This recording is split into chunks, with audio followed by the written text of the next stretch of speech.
warayibonye amaso yacu yarayibonye intoki zacu amaso yacu yarayibonye intoki zacu zikoraho nibyo koko imirimo y'amaboko yawe Mana ni myinshi cyane iradutangaza tubihagazeho n'ukuri imirimo yawe Mana igaragaza imbaraga zawe iyo tugenda mu mihanda turindwa n'imbabazi zawe Mana ni wowe ubikora iyo turyamye dusinziriye Mana ukuboko kwawe kuduhoraho tukarindwa nawe imirimo y'amaboko yawe ntacyo tukubwiye Mana n'ukuri uri byose dukenera y'amaboko yawe ntiwigeze uduhana mu byago no mu makuba utwitaho Mana yacu uri umubyeyi utose amaso yacu yarayibonye intoki zacu zikoraho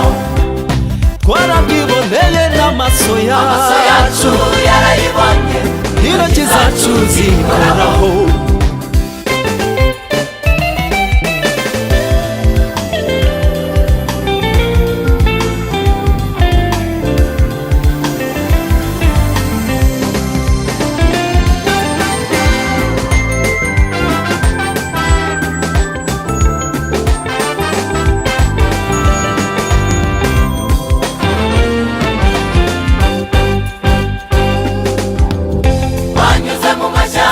tunyura mu misozi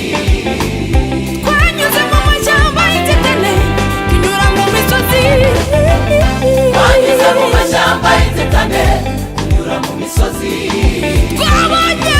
tubaye imfubyi tugira ngo ubuzima burarangiye twanyuze mu mashyamba y'inzitane tunyura mu misozi ariko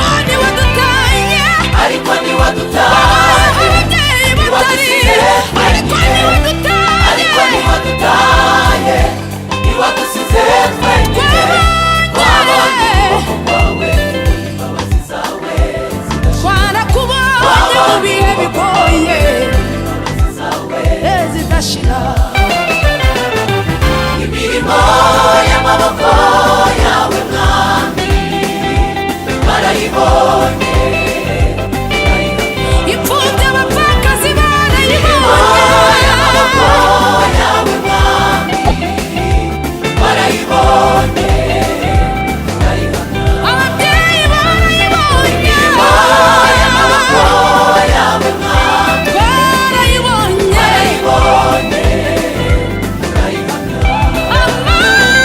amaso yacu yarayibonye intoki zacu zikoraho amaso yacu yarayibonye intoki zacu zikoraho